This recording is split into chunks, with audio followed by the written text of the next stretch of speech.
Ja mēs skatāmies no tā pirmā parametra, ko mēs parasti vērtējam pilsētās iedzīvotāju skaits, tad Rīga bija tiešām Baltijas jūras, var teikt, viena no lielākajām pilsētām.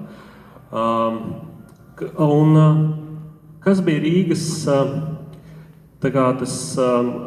kāpēc Rīga bija tik liela un tik spēcīga pirms Pirmā pasaules kara? Protams, ka tā pirmkārt bija tirdzniecība. Pirms Pirmā pasaules kara Rīga bija Krievijas impērijas otra lielākā osta, lielākā eksporta osta, starp citu arī pasaules lielākā kokmateriāla eksporta osta.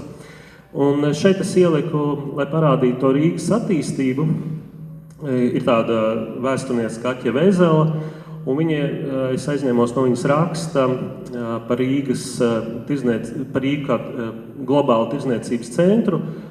Divas schēmas. Pirmā ir no 1883. Gada, kur var redzēt Rīgas sadarbības partnerus, tātad ostas, no kurām Rīga importēja un ostas, uz kurām eksportēja. Un šeit mēs redzam, ka jau 19. gadsimta beigās bija tirdzniecības sakara ar Kubu, Haiti, ar Rietumu Āfriku un, protams, Eiropas ostas un arī diezgan dziļi Krievijā.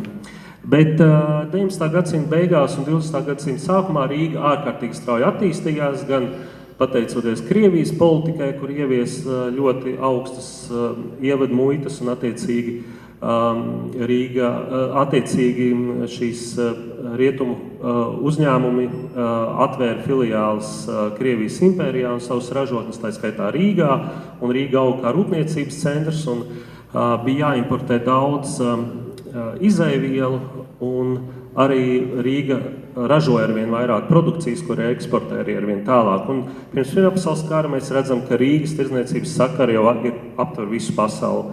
Tā skaitā Jaunzēlandi, Austrāliju, Dienvidameriku, tālos austrumus, ar ASV arī diezgan spēcīgi sakari. Un, līdz ar to mēs varam runāt par Rīgu jau pirms Pirmā pasaules kara kā par globālu tirdzniecības pilsētu ar tirdzniecības sakariem visā pasaulē.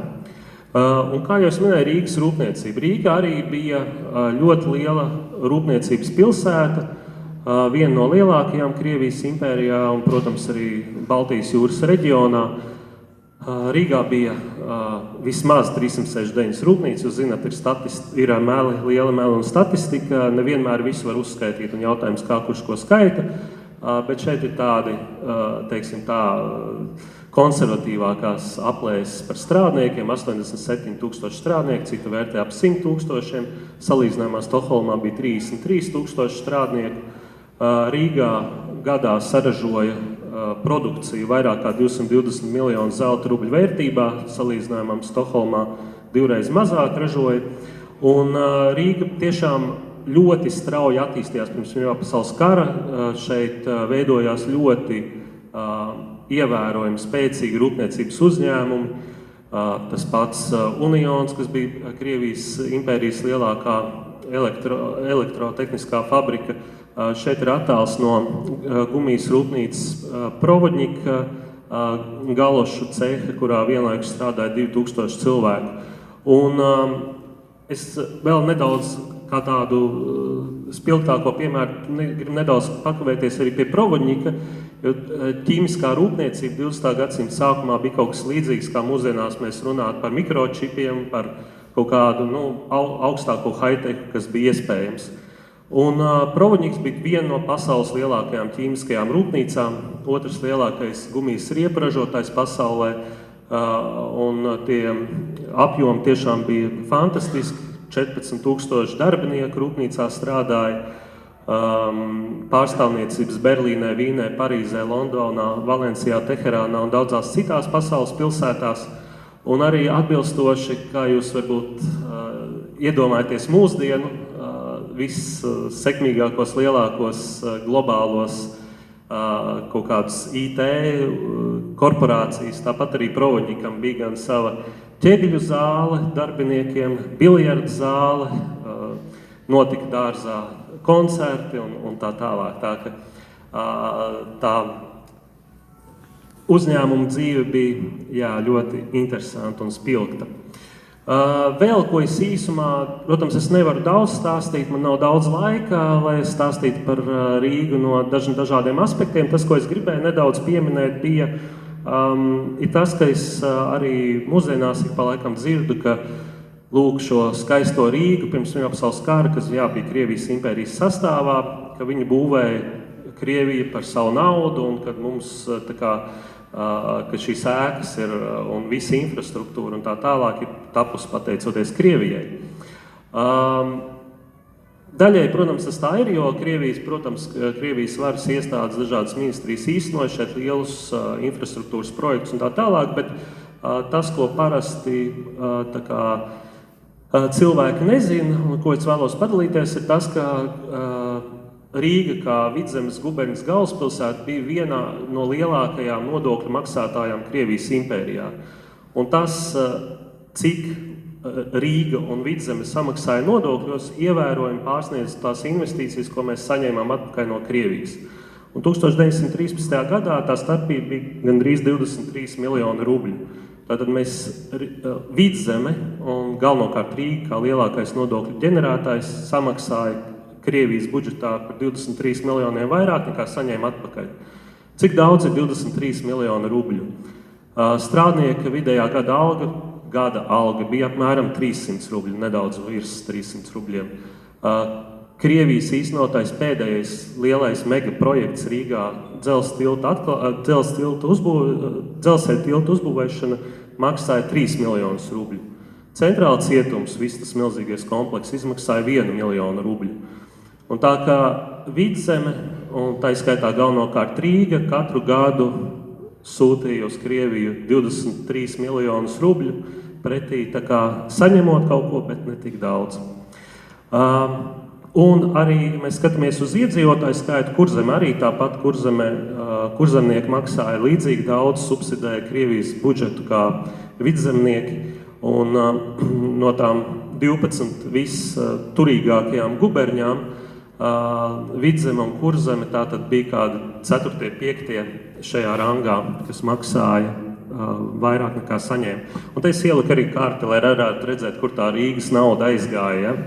Zaļā krāsā ir tās guberņas, kuras, tas man prasīja diezgan ilgu laiku saklikšķināt visas tās krāsiņas, bet zaļajā krāsā ir tās guberņas, kuras maksāja vairāk nekā saņēma, un sarkanajā ir tās, kuras tērēja vairāk nekā maksāja budžetā. Un mēs redzam, ka faktiski visa Sibīrija, tālija austrumi, kur bija tiešām šie lielie infrastruktūras projekti, Transsibīrijas dzelzceļš un tā tālāk, un Vidusāzija, Aizkaukās, kas ir interesanti pat mūsdienu Azerbaidžānas teritorija, Baku, kur ir šie lielie naftas laukumi, kam it kā vajadzēja ģenerēt milzīgus ienākumus. Acīm redzot, vēl ar vienu pirms Pirmā pasaules kara tās investīcijas tur naftas rūpniecības attīstībai, militārā infrastruktūrā bija daudz augstāks nekā tie ienākumi. Līdz ar to, mēs varam arī lepoties ar to, ka mēs lielā mērā uzturējām Krievijas impēriju pirms Pirmā pasaules kara. Un tas bija arī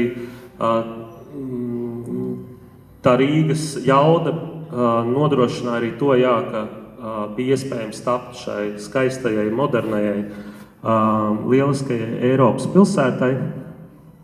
Un šeit es uzskaitīju, tā kā manā skatījumā tās Rīgas panākuma atslēgas kāds bija, jo tas otrais Rīgas panākums stāsts, ko jau Kaspars savā pirmajā Rīgas grāmatā atainoja ar starpkara periodu Rīgu, balstījās uz manā skatījumā pirmām kārtām uz izglītotiem cilvēkiem, jo Vidzemē un Rīgā tas lasīt prasmes un rakstīt prasmes procents bija ievērojami augstāks nekā pārējā Krievijas impērijā.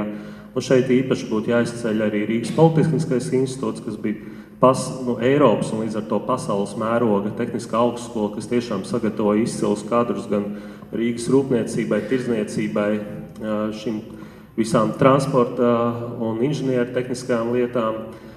Un arī šī zinātnes un rūpniecības sadarbība ciešāk, kas varbūt mūsdienās nav, diemžēl, tik izteikti, bet ka šie Politehniskā institūta mācību spēki veidoja savus uzņēmumus un arī uzņēmumi meklēja speciālistus gan Latvijā, gan arī visā Eiropā un veda viņus šeit uz Rīgu un tika daudz kas izgudrots un atklāts, starp citu arī viens no maniem pēdējiem tādiem atklājumiem strādājot interesējoties par speciālā tērauda rūpnīcu Salamandra, kas atradās Juglā, kas bija viena no lielākajiem Krievijas impērijas šāda veida uzņēmumiem, kas lielā mērā tapa ar Lielbritānijas investīcijām, un tur strādāja Lielbritānijas arī speciālisti, kuri pēc tam viens no viņiem atgriežoties Anglijā, pēc darba Rīgā, izgudroja arī nervosējošo tēraudu. Tā kā Rīgā, tapa dažādas idejas un dažādi atklājumi, tāpat Rīgas biržas komiteja, protams, būtu jāpiemina, ko varbūt mēs šodien arī tā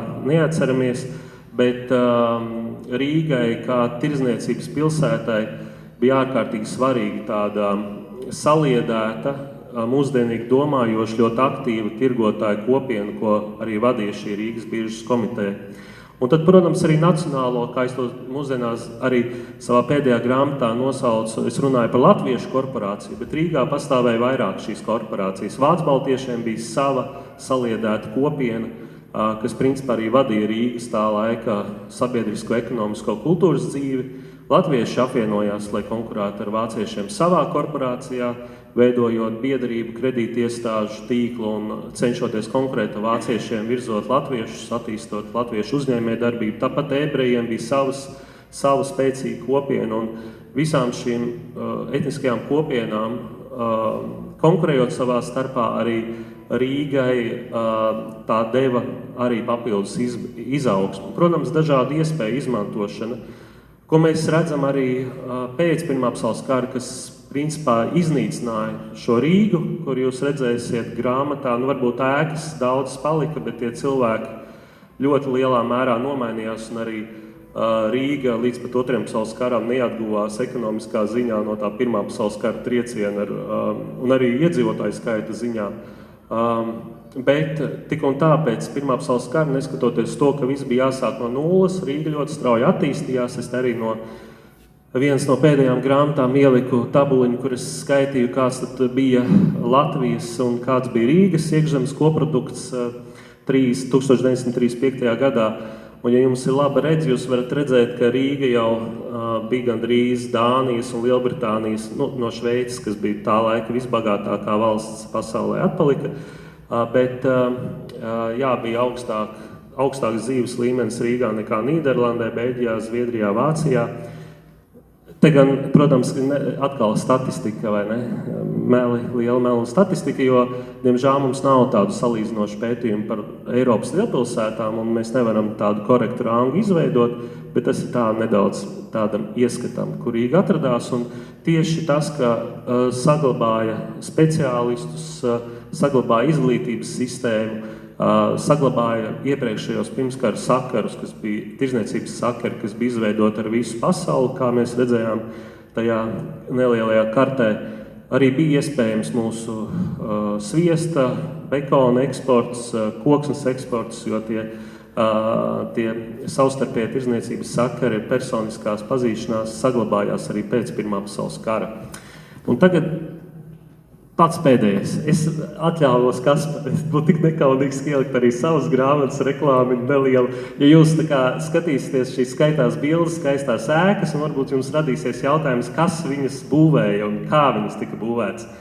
Un tur augšstāvā jūs arī varat iegādāties grāmatu par šo tēmu, par Krišānu Ķergalu, par mūrnieku meistaru, kurš uzbūvēja ļoti lielu daļu no šīs skaistās Rīgas, ko mēs tik ļoti mīlam un lepojamies.